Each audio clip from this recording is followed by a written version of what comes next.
نبي بعده.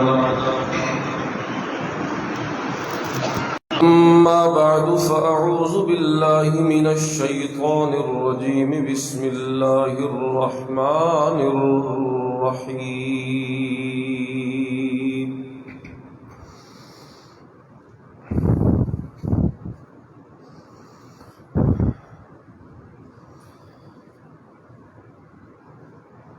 وسارعوا إلى مغفرة من ربكم وجنة عرضها السماوات والأرض أعدت للمتقين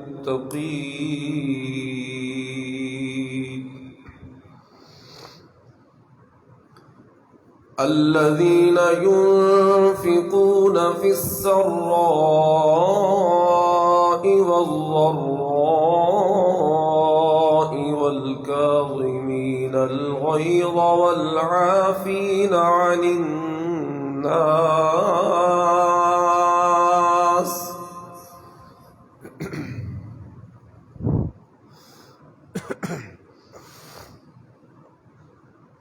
سبحان ربك رب العزة عما يصفون وسلام على المرسلين والحمد لله رب العالمين. سبحانك لا علم لنا إلا ما علمتنا إنك أنت العليم الحكيم.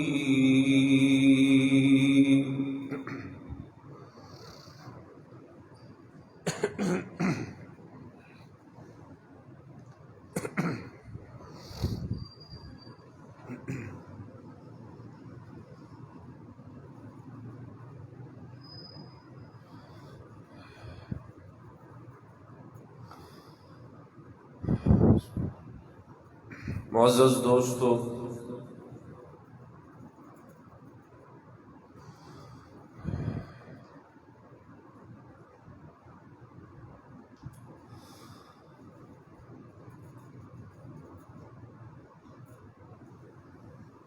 انسان کی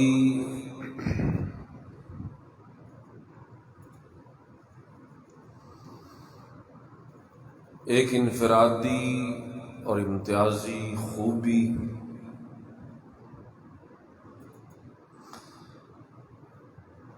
جو اسے اللہ نے تمام مخلوقات میں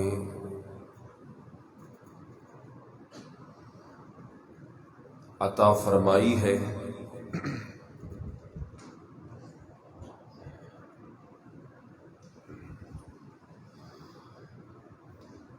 وہ یہ ہے کہ اللہ نے اسے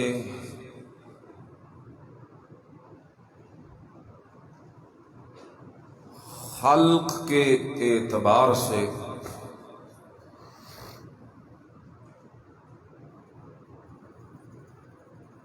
سب سے زیادہ اعلیٰ اور خوبصورت بنایا.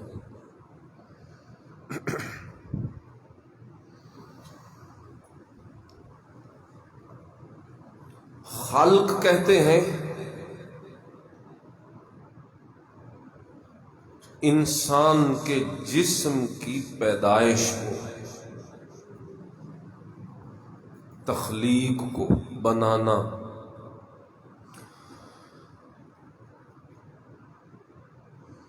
اللہ نے جتنی مخلوقات بنائی ہیں، خود رب العزت نے قرآن کریم میں فرمایا لَقَدْ خَلَقْنَا الْإِنسَانَ فِي أَحْسَنِ تَقْوِيمٍ. تمام مخلوقات میں سے سب سے بہترین سانچے میں اور ڈھانچے میں ہم نے انسان کو پیدا کیا.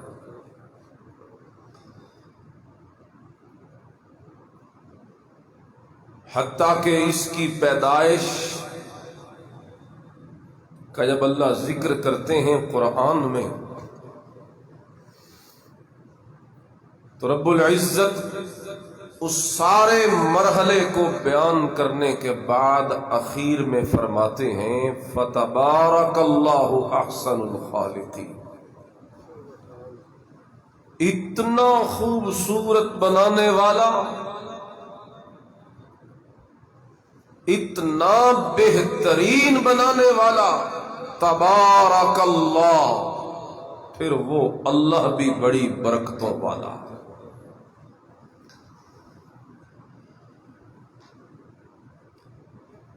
تو یہ ہے خلق. وَلَقَدْ كَرَّمْنَا بَنِي آدم، کہ اللہ نے اس خلق میں بالخصوص تمام مخلوقات میں سے فضیلت جو عطا کی ہے وہ انسان کو عطا کی، آدم کی اولاد کو عطا کی. اور ایک بات میں کرنے لگا ہوں، آپ توجہ کریں کہ یہ سب سے زیادہ خوبصورت کیوں نہ بنتا. کہتے ہیں نا بنانے والے کا کمال ہوتا ہے کسی چیز کی خوبصورتی میں، چیز کا تو کوئی کمال نہیں، کمال اس کا ہے جس نے بنایا ہے. جو کاریگر جتنا زیادہ اعلی ہوگا اس کی بنائی ہوئی چیز بھی اتنی زیادہ اعلی ہوگی. تو پھر انسان کی خوبصورتی زیادہ کیوں نہ ہو کہ رب قرآن میں کہتا ہے خلقت بیدی، اس انسان کو میں نے خود اپنی قدرت کے ہاتھوں سے بنایا. سیدنا آدم علیہ السلام پہلا انسان خود اللہ نے اپنے ہاتھوں سے بنایا، مٹی سے بنایا، خود اپنے ہاتھوں سے اس کی شکلیں بنائی. آگے پھر مٹی کے خلاصے سے نطفے سے نسل چلائی. پہلا انسان مٹی سے بنا، بقیہ نسل مٹی کے خلاصے سے یعنی نطفے سے. تو یہ راز ہے انسانیت کی خوبصورتی کا کہ اسے بنانے والا جو سب سے زیادہ خوبصورت ہے. یہ پہلی چیز ہے. اسے میں نے کیا نام دیا ہے؟ خلق. بولیے کیا نام ہے؟ پیدائش، پیدا کرنا، بنانا کسی چیز. اور یہ کیا ہوتا ہے؟ ظاہری شکل، صورت، اعضاء کی بناوٹ. اس میں حلیہ ہے، اس میں چہرہ ہے، اس میں ہاتھ ہیں، پیر ہیں، اس میں آنکھیں ہیں، ہونٹ ہیں، اس میں سر ہے، بال ہے، کان ہے، زبان ہے، چہرہ ہے، جسم ہے. جسم کا ایک ایک ذرہ یہ خلق ہے. اور اس کے بارے میں تو اللہ نے خود فیصلہ کر دیا کہ یہ سب سے بہترین ہے. کیوں کہ اس کے بنانے والا سب سے بہترین ہے. یہ ایک بات ختم ہو گئی. اب دوسری بات، جس طرح خلق انسان خلق کے اعتبار سے بہترین ہے، اب منشا اور چاہت اللہ کی یہ ہے کہ یہ انسان خلق کے اعتبار سے بھی بہترین بن کے رہے. خلق، خلق کسے کہتے ہیں؟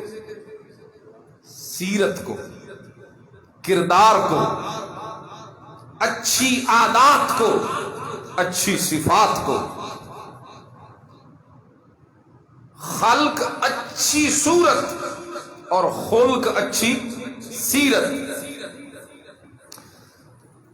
یہاں بھی میں ایک بات کرنے لگا ہوں، توجہ کیجئے. وہ بات کتنی مزیدار ہے یہ آپ فیصلہ کریں گے.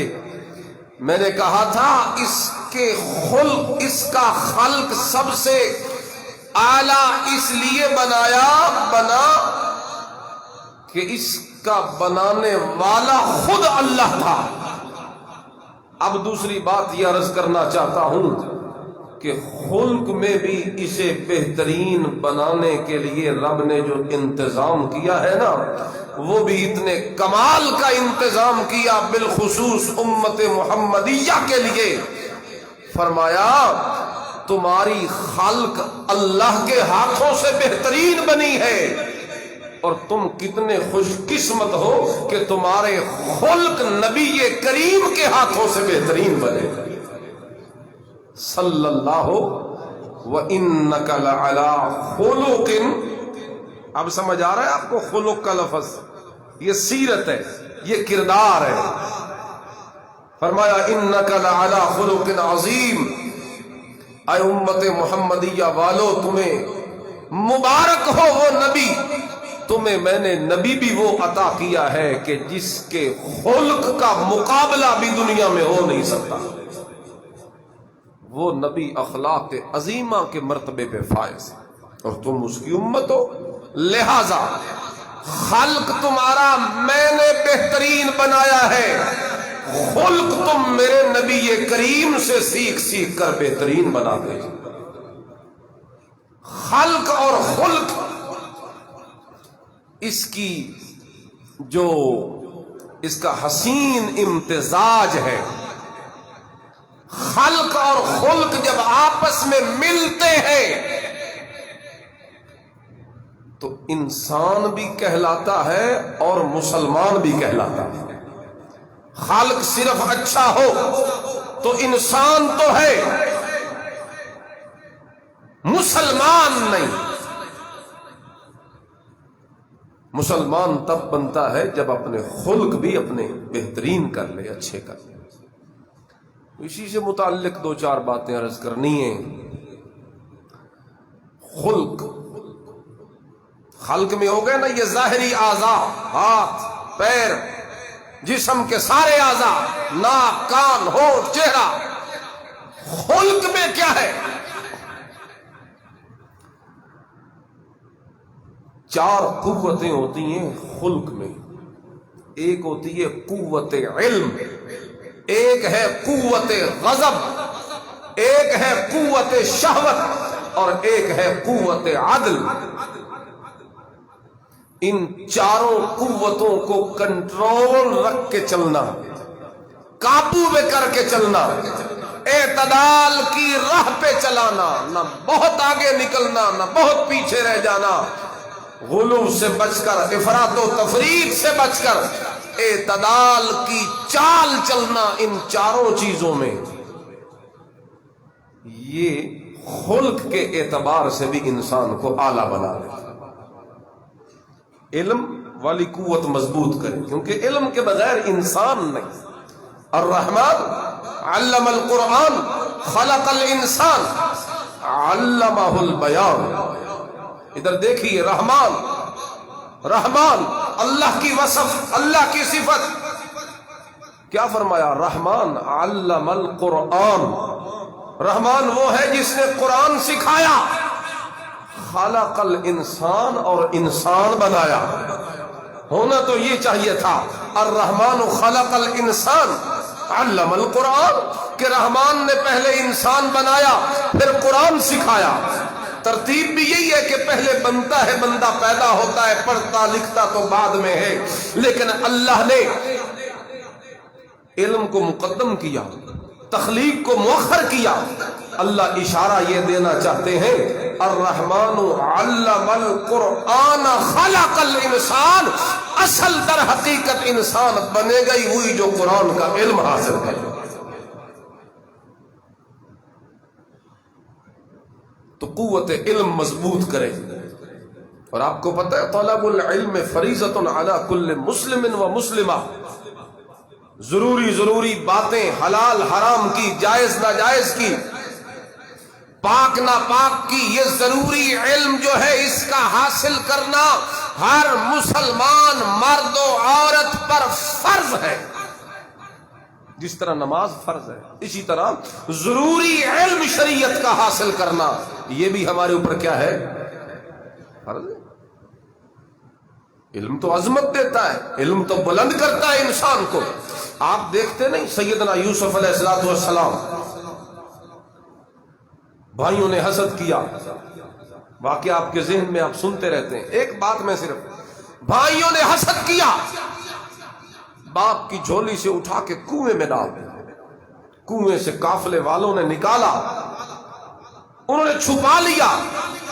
بھائی پیچھے سے پتا کرنے آئے، نہ ملا. قافلہ پاس بیٹھا تھا، سوچا کہ انہی نے نکالا ہوگا. برآمد ہو گئے یوسف. انہوں نے کہا ہم کوئی اس لیے برآمد نہیں کر رہے کہ ہم نے اسے واپس لے کے جانا ہے، یہ تم بے شک لے جاؤ، ہم بیچنے کو تیار ہے اگر تم خریدتے ہو تو. اللہ اللہ. اس وقت کیا انہوں نے کیسے بیچا سیدنا یوسف علیہ السلام کو بھائیوں نے؟ قرآن کہتا ہے انہوں نے کھوٹے سکوں کے بدلے میں یوسف کو بیچ دیا.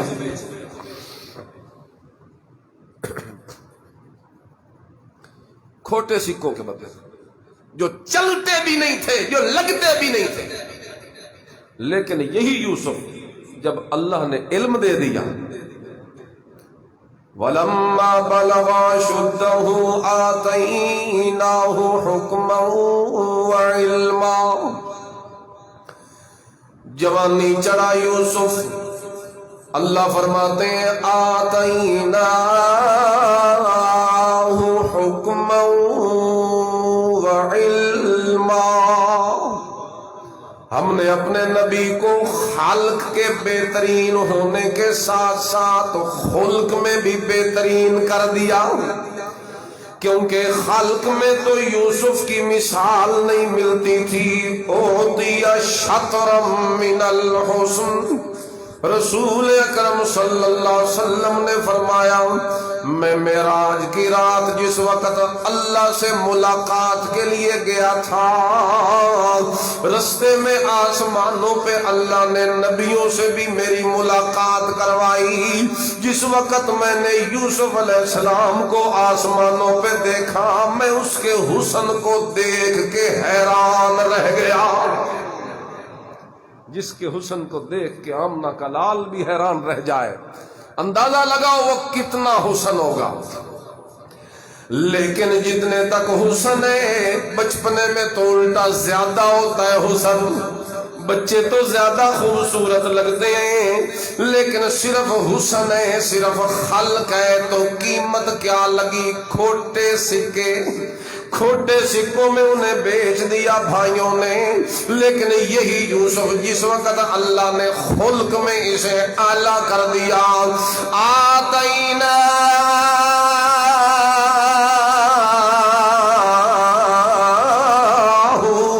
حکماً وعلما. فرمایا ہم نے اپنے نبی یوسف کو حکمت کا علم بھی دے دیا، نبوت کا علم بھی دے دیا. اور جس وقت روحانی وحی کے قلوب ہم نے اپنے نبی یوسف کو دے دیے اور انہیں خلق کے اعتبار سے بھی کامل کر دیا، اس وقت دیکھیے پھر قیمت کتنی بڑھ گئی یوسف علیہ السلام کی. اور جس وقت بعد میں وہ درمیانی سارا واقعہ آپ سمجھتے ہیں، تہمت لگی، زلیخا نے پھسلایا، لیکن بچے رہے اسی علم کی بنیاد پہ. اللہ تعالیٰ نے اس کے شر سے بچا لیا تھا یوسف علیہ السلام کو. بچ گئے. بعد میں جس وقت جیل سے بھی رہائیاں مل گئی، اس وقت بعد میں خوابوں کی تعبیر کا علم بھی اللہ نے دے دیا. خوابوں کی تعبیر کے علم میں بھی اتنا کمال دیا، بادشاہ کو خواب آئی، کوئی تعبیر نہ بتا سکا. لیکن یوسف علیہ السلام قید میں آئے اور کہیں پتہ چلتا ہے کچھ قیدیوں کے ذریعے جو رہا ہو کے گئے، اور جنہیں یوسف نے تعبیریں جیل میں بتائی تھی، انہوں نے بادشاہ کو بتایا کہ جیل میں تو ایک بڑا تعبیریں بتانے والا عالم رہتا ہے.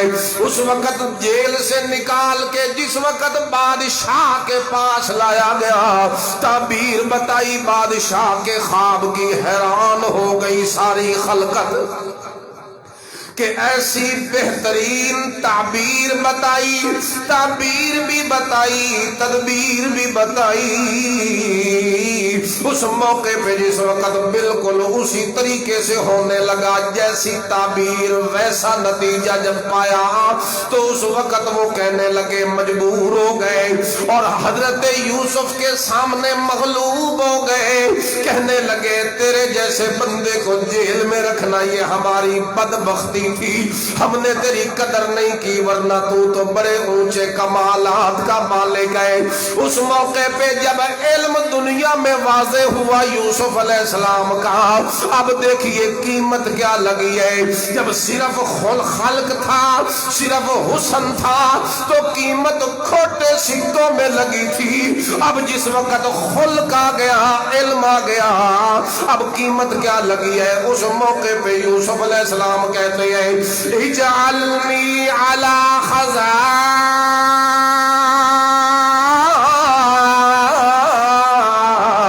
الارض، اب میں تو یہ کہتا ہوں مجھے تمہارے ساروں کے اندر کوئی ایک بندہ بھی ان عہدوں کے قابل اور لائق نظر نہیں آتا۔ اللہ نے مجھے علم دے رکھا ہے، خلق بھی دے رکھا ہے، خلق بھی دے رکھا ہے، اس لیے میں کہتا ہوں وزیر خزانہ مجھے بنا دیا جائے۔ اور فوری وزیر خزانہ بنا دیے گئے۔ قیمت دیکھو، جب صرف حسن تھا تو قیمت کھوٹے سکے لگی، اور جب خلق آ گیا، علم آ گیا، قوت آ گئی علم کی، اس وقت قیمت کیا لگی کہ شاہی کو اٹھا کے اللہ نے یوسف کی جھولی میں ڈال دیا۔ کبھی کھوٹے سکوں میں بکا جب صرف حسن تھا، اور جس وقت حسن کے ساتھ ساتھ خلق آ گیا، اخلاق آ گئے، علم آ گیا، آداب آ گئے، اس وقت اللہ نے کتنا زیادہ قیمت لگائی یوسف علیہ السلام کی کہ زمین کی بادشاہیاں بادشاہ چھوڑ دیتا ہے اور اپنا تاج اپنے سر سے اتار کے اپنے ہاتھوں سے یوسف کے سر پہ رکھ دیتا ہے۔ عزیز مصر نے خود چھوڑ دی حکومت اور یوسف علیہ السلام کے خلق اور خلق کی اہمیت کچھ سمجھ آ رہی؟ خلق کے اعتبار سے انسان افضل ہے، لیکن کمال کو تب پہنچتا ہے جب خلق بھی اعلیٰ ہو، ورنہ اگر خلق اعلیٰ نہ ہو،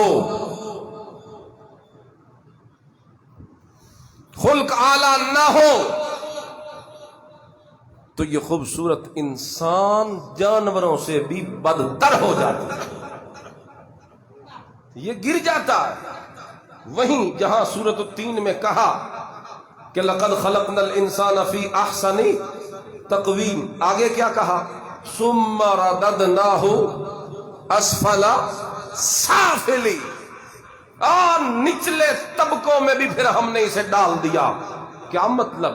ہم نے خلق دیا ہے، ہم نے خلق بہترین پیدائش اعلیٰ کی ہے، اب ذمہ لگایا ہے کہ خلق کو بھی اعلیٰ کرنا ہے۔ الا الذین آمنوا وعملوا الصالحات، الا الذین آمنوا وعملوا الصالحات، ایمان اور اعمال صالحہ سے خلق بہترین ہوگا۔ فرمایا جو کر لے گا فلہم اجر غیر ممنون، اس کے لیے اجر ہی اجر ہے جو کبھی کٹے اور رکے گا نہیں۔ لیکن جو ایمان اور اعمال اخلاق سے محروم رہ گیا، ثم رددناہ اسفل سافلین، وہ تباہی کے گھاٹ اتر جائے گا، وہ پستیوں میں گر جائے گا، وہ عروج سے گر گیا جس نے اپنے اخلاق کو اخلاق نہ بنایا، اپنے آپ کو انسان نہ بنایا۔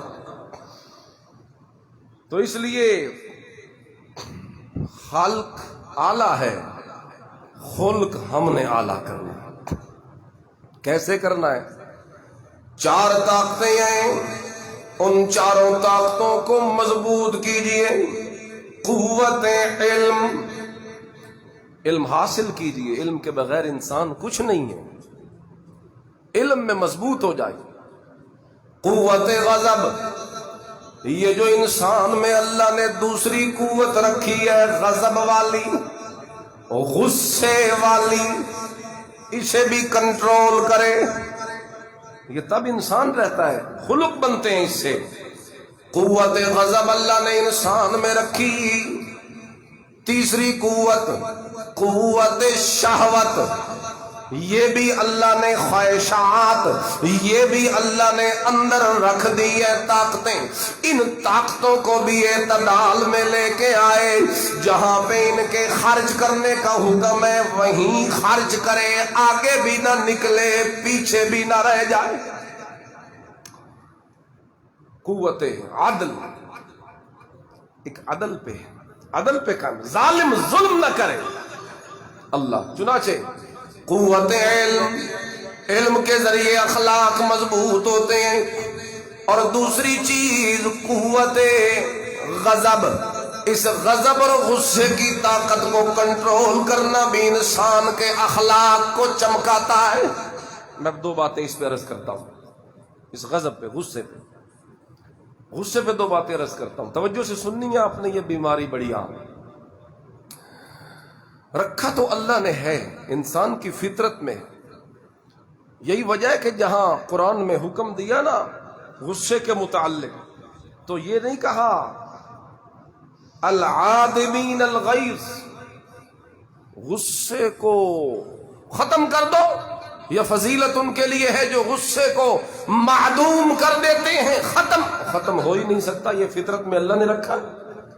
یہ نہیں کہا کہ ختم کرو، کیا کہا؟ الکاظمین الغیظ،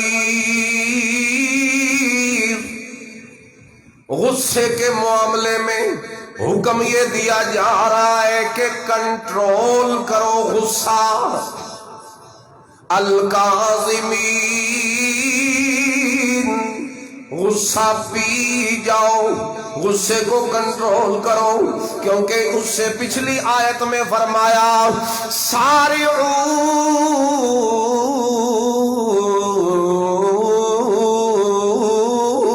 الی مغفرۃ من ربکم وجنات، اور انسانوں، مومنوں، مسلمانوں، امت محمدیہ، جلدی کرو، بھاگو، دوڑو، لپکو اس جنت کی طرف جو اللہ نے تمہارے لیے تیار کر رکھی ہے، اس مغفرت اور بخشش کی طرف بھاگو، لپکو، دوڑو، جلدی کرو جو اللہ تمہیں دینا چاہتے ہیں۔ آگے اللہ فرماتے ہیں اعدت للمتقین،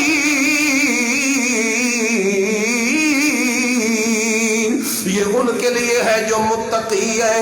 فرمایا آؤ ہم تمہیں متقین کی وصف بتائیں، وہ متقی کون ہوتے ہیں؟ فرمایا الذین ينفقون فی السراء والضراء، ہر حال میں اپنا مال اللہ کے رستے میں خرچ کرنے والے بھی متقی ہوتے ہیں۔ اور اگلی صفت بیان کی والکاظمین الغیظ، متقی اپنے غصے کو پی جاتے ہیں، والعافین عن الناس، اور متقی لوگوں کی یہ صفت ہے کہ وہ لوگوں کو معاف کر دیتے ہیں، اور متقیوں کی یہ صفت ہے واللہ یحب المحسنین،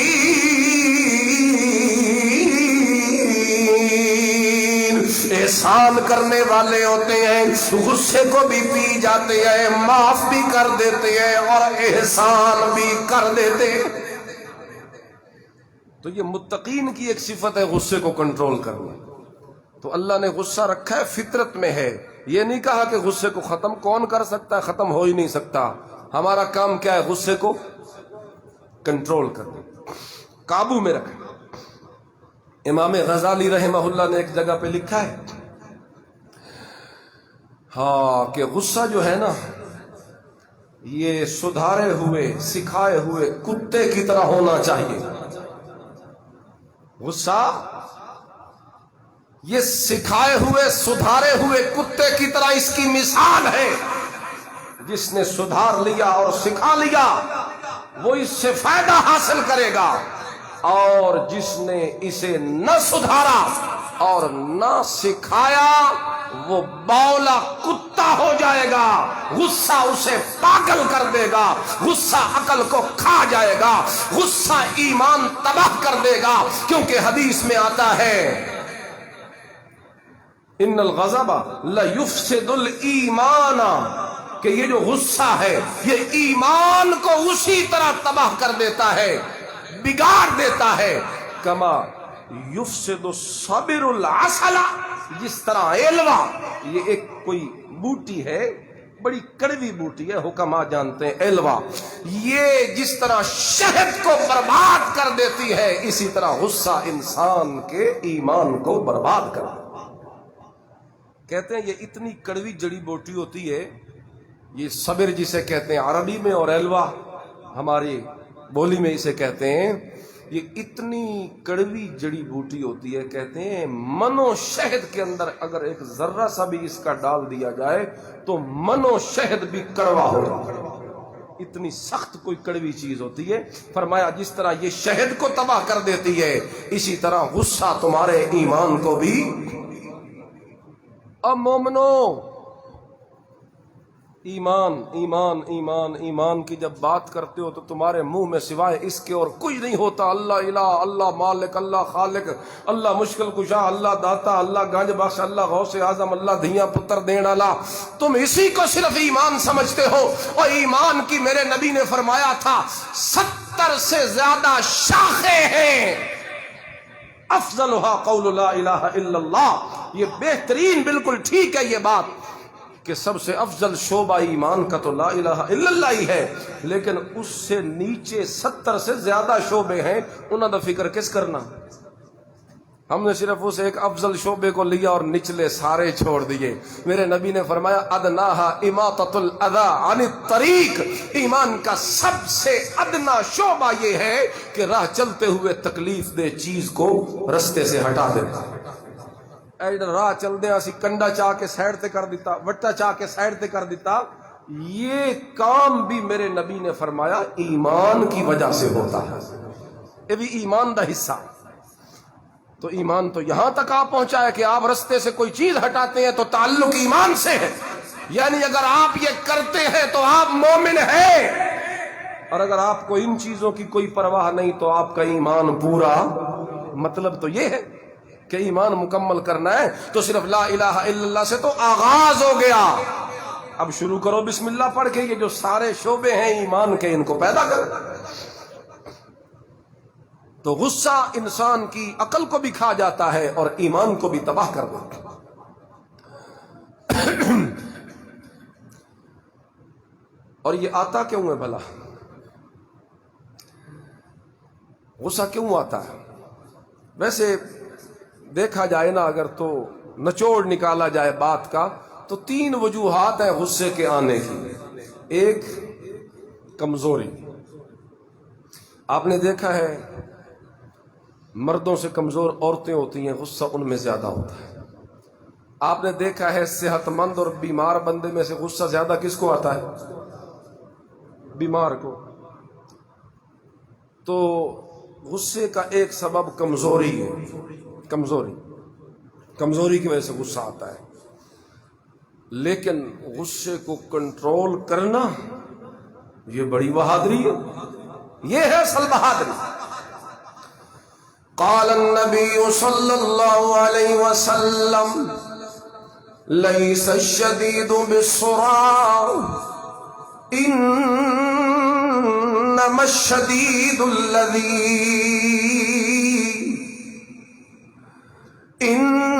الشدید الذی یملک نفسہ، پہلوان وہ نہیں ہوتا جو پچھاڑ دیا کرتا ہے لوگوں کو، کنڈ لمڑالا پچھاڑ دینے والا وہ پہلوان نہیں۔ میرے نبی کریم صلی اللہ علیہ وسلم نے فرمایا اصل پہلوان تو وہ بندہ ہے جسے غصہ آئے اور اپنے غصے کو کنٹرول کر کے انسان بن کے رہے۔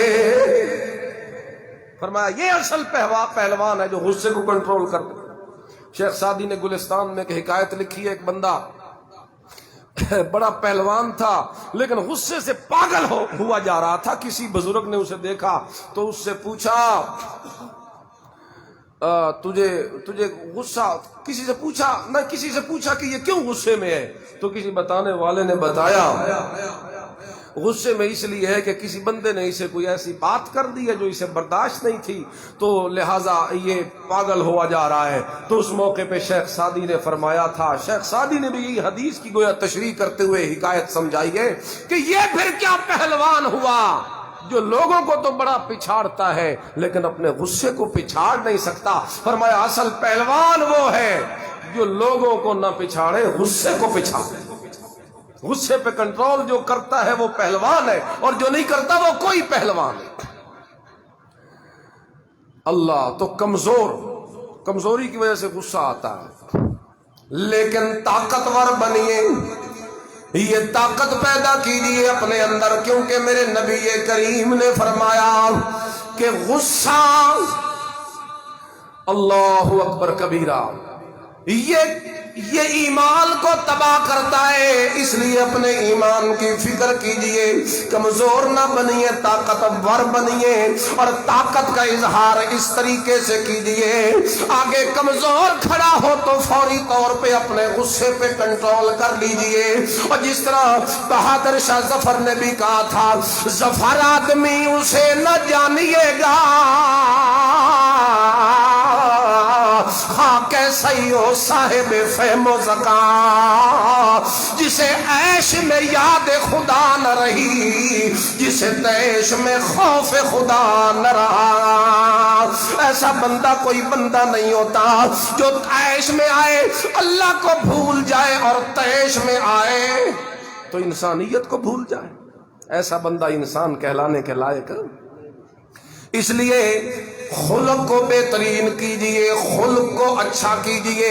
یہ غصہ انسان کو تباہ کرتا ہے، کمزوری کی وجہ سے بھی آتا ہے۔ دوسرا سبب ہے کبر، بڑائی کی وجہ سے غصہ آتا ہے۔ بندہ ہر وقت اپنی فضیلتیں اپنے آپ من میں گنواتا، میں انجاں تو میں ایسے ہاں، تو میں سمجھدار ہوں، تو میں سیانہ بھی ہوں، تو میں عقل مند بھی ہوں، ہے تو باقی سارے پاگل ہیں، باقی سارے ایویں ہی ہیں، فضول ہیں۔ تو جناب بچوں کو پاگل سمجھتا ہے، بیوی کو پاگل سمجھتا ہے، باقی سارے لوگوں کو کہتا ہے بے وقوف ہیں، اور اپنے آپ کو بڑا یہ جو عجب ہے، کبر ہے، بڑائی ہے، اپنے آپ کی بڑائی، اپنے آپ کی بڑائی، یہ بھی انسان کو غصہ دلاتی ہے۔ کیونکہ اگر دوویں نو کوئی سمجھدار سمجھ دو ہویا تو اتنی جلدی غصہ تو نہ کرتا۔ یہ غصہ بڑی جلدی اس لیے کر جاتا ہے کہ اس کے دل میں تکبر والا مرض آ جاتا ہے۔ تکبر والا مرض یہ بھی غصے دے پیدا ہون دی ایک وجہ۔ اور میرے نبی نے فرمایا تھا، متکبرین یحشر المتکبرون امثال الذر یوم القیامہ۔ اب دنیا میں تکبر کرنے والوں سنو میرے نبی کا یہ فرمان۔ میرے نبی نے فرمایا تھا، ان متکبرین کو اللہ قیامت والے دن میدان محشر میں چونٹیوں کی شکل میں اٹھائے گا، لوگوں کے پیروں تلے مسلے جاتے ہوں گے، روندے جاتے ہوں گے، وہاں تکبر کی سزا ملے۔ اس لیے کبر، تکبر کی وجہ سے بھی غصہ آتا ہے۔ تکبر نہ کیجیے۔ میرے نبی نے فرمایا، جس کے دل میں، سینے میں رائی کے دانے کے برابر بھی تکبر ہوگا، اللہ اسے جہنم میں ڈال دے گا۔ الکبریاء ردائی، فرمایا تکبر تو میری چادر ہے، العظمت ازاری، یہ تو میری چادر ہے، عظمت میری، اور تکبر یہ مجھے جچتا ہے، میں اللہ اکبر جو ہوں، سب سے بڑا جو ہوں۔ تم کیوں تکبر کرتے؟ تم تو چھوٹے ہو۔ اللہ اس لیے کہتے ہیں نا کہ غصے کا علاج بھی پھر یہی ہے۔ سنیے گا دو باتیں۔ غصے کا علاج، غصہ آتا کیوں ہے؟ بتایا میں نے، کمزوری کی وجہ سے، یا تکبر کی وجہ سے، یا تیسری وجہ شریعت کے خلاف کوئی کام دیکھے، شریعت کی پامالی ہو رہی ہے، سنت کے خلاف کیا جا رہا ہے، توحید کے خلاف ہو رہا ہے، دین کے خلاف ہو رہا ہے، یہ غصہ تو ہونا چاہیے۔ بولو جی، یہ غصہ تو ہونا چاہیے۔ اساڈے چ کوئی نہیں تو باقی دو میں ہیں۔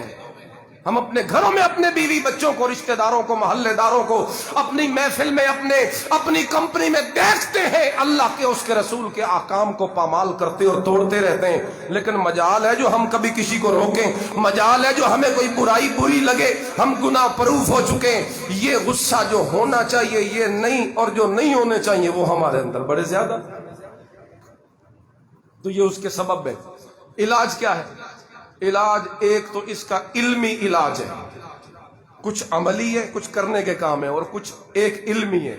سنیے گا، علمی علاج غصے کا یہ ہے کہ جب غصہ آئے تو فوری اللہ کی عظمت کا خیال کیجیے دل میں کہ آج مجھے کسی پہ غصہ آیا ہے تو جب میرے رب کو میرے پہ غصہ آئے گا تو پھر کیا ہوگا؟ میرا رب مجھے پکڑ سکتا ہے. میں کتنا بڑا ہوا کھڑا ہوں، میں لوگوں کو کس طرح ذلیل کر رہا ہوں، میں کس طرح لوگوں کی بےعزتی کر رہا ہوں، میں کس طرح اول فول بک رہا ہوں غصے کی وجہ سے، میں کس طرح پاگل ہو چکا ہوں غصے کی وجہ سے، میں کس طرح ظلم کر رہا ہوں غصے کی وجہ سے. ہے ناجائز طلاقیں لوگ دے دیتے ہیں، بیویوں کو طلاقیں دے دیتے ہیں غصے کی وجہ سے. گل کوئی نہیں ہوندی، ایسے غصہ چڑھا طلاق طلاق طلاق. تو یہ ظلم نہیں ہو گیا کہ کسی کی عزت کو آپ نے صرف چھیننا تھا اور پھر طلاق دے دینی تھی، فارغ کر دینا تھا؟ غصے کی وجہ سے آپ نے کسی سے انتقام لیا، آپ نے ظلم کر دیا، آپ نے زیادہ اس کے ساتھ زیادتی کر دی، تو یہ ظلم نہیں. لہذا یہ سوچے کہ یہ جو میں بنا کھڑا ہوں پتہ نہیں اپنے آپ کو کیا سمجھ رہا ہوں، اور میں سمجھتا ہوں میں ہی میں آتے باقی سارے تو زیر ہیں. اللہ کی عظمت کو دل میں لائے، تھوڑا سا دھیان کرے ادھر. وہ جس طرح خلیفہ ہارون رشید تھا نا، اس کے دربار میں ایک بڑے باغی کو پکڑ کے لایا گیا جو اس کی بغاوت کرتا تھا، بہت بڑا باغی. ہارون رشید کے سامنے، ہارون رشید خلیفہ بادشاہ، جب وہ سامنے باغی آیا تو ہارون رشید نے بڑے کڑکدار لہجے میں پوچھا، کیا کرنا چاہیے تیرے ساتھ؟ بڑے روبدار، کیا کرنا چاہیے تیرے ساتھ؟ باغی نے کہا، وہی کچھ کرنا چاہیے جو تیرا رب تیرے ساتھ کرے گا. وہی کچھ کر جو تیرا اللہ تیرے ساتھ کرے. جو تو اللہ سے امید رکھتا ہے نا، میں بھی وہی امید رکھتا ہوں تیرے سے. ہارون رشید تو بڑا نیک خلیفہ تھا، سر اس کا جھک گیا. تھوڑی دیر بعد جو سر اٹھا تو دھیمی سی آواز سے کہہ رہا تھا، اس کی رسیاں کھول دو، اس کی ہتھکڑیاں کھول دو، جاؤ میں تجھے اللہ کے لیے معاف کرتا ہوں. آیا نا اللہ کا خیال درمیان میں، اور غصہ ختم. ہم جناب اپنے اور دوسروں کے درمیان کسی کو نہیں رکھتے، ہم اپنا اور دوسروں کا معاملہ ایک دوسرے کے ساتھ جو کرتے ہیں، معاملہ درمیان میں کوئی شے نہیں لاتے. میں کہتا ہوں اپنے اور دوسروں کے درمیان، معاملے کے درمیان اللہ کو لے آؤ. جب آپ درمیان میں اللہ کے معاملے کو رکھو گے، غصہ کافور ہو جائے گا، غصہ کافور ہو جائے گا، بلکہ شبنم کے قطروں کی طرح آنسو بن کر تیری آنکھوں سے ٹپک پڑے گا. اور عملی علاج کیا ہے غصے کا؟ غصہ آئے تو فوری پڑھنا چاہیے اعوذ باللہ من الشیطان الرجیم. حدیث میں آتا ہے رسول اللہ صلی اللہ علیہ وسلم نے ایک بندے کو دیکھا بڑا غصے میں تھا، آپ نے فرمایا مجھے ایک کلمے کا پتہ ہے، ایک جملے کا، اگر وہ یہ بندہ وہ پڑھ لے تو اس کا غصہ ختم ہو جائے گا. صحابہ نے پوچھا یا رسول اللہ بتا دیجیے وہ کون سا جملہ ہے؟ حضور نے فرمایا اعوذ باللہ من الشیطان الرجیم. کیونکہ غصہ تو شیطان کی طرف سے ہوتا ہے. اس طرح دوسرا کرنے کا کام یہ ہے کہ غصہ آئے تو وضو کرے یا پانی پیے، کیونکہ حدیث میں آتا ہے غصہ شیطان کی طرف سے، اور شیطان آگ سے بنا ہے، اور آگ کو بجھانے والی چیز کیا ہے؟ پانی. لہذا جس کسی کو غصہ آئے وہ پانی پیے یا فوری وضو کرے. تو یہ اس کے عملی طریقے ہو گئے. اور اس طرح ایک اور طریقہ غصے کے ختم کرنے کا حدیث میں آتا ہے، وہ یہ ہے کہ اگر بیٹھا ہے اگر کھڑا ہے اور غصہ آیا ہے تو بیٹھ جائے، اور اگر بیٹھا ہے ختم پھر بھی نہیں ہوا، فرمایا تھوڑی دیر لیٹ جائے، کیونکہ یہ زمین کے قریب ہوگا. یہ جتنا زمین سے اونچا تھا اتنا حدوں سے نکل رہا تھا، اور زمین میں تو عاجزی ہے، زمین کے اندر تو عاجزی ہے، تو زمین تو نیچے ہے. لہذا جب بندہ اس کے قریب ہوگا، بیٹھے گا، تو زمین کی صحبت کی وجہ سے غصہ چلا جائے گا، اور اگر نہ جاتا ہو تو لیٹ جائے، انشاءاللہ جب اس کے ساتھ ملے گا تو غصہ ختم ہو جائے گا. بہرحال عرض میں یہ کر رہا تھا، خلق اللہ نے ہمارا بہترین بنایا کہ نہیں؟ بہترین ہمیں اللہ نے خوبصورت بنایا انسان کو. اب فرمایا خلق تم بہترین کرو. خلق تمہارا بنانے والا خود اللہ ہے، اور خلق تمہارا بنانے والا محمد الرسول اللہ ہے صلی اللہ علیہ وسلم. یہ میں نے دو چیزیں بیان کی ہیں، دو رہ گئی ہیں، شاید اگلے جمعے یہی عرض کروں گا۔ وآخر دعوانا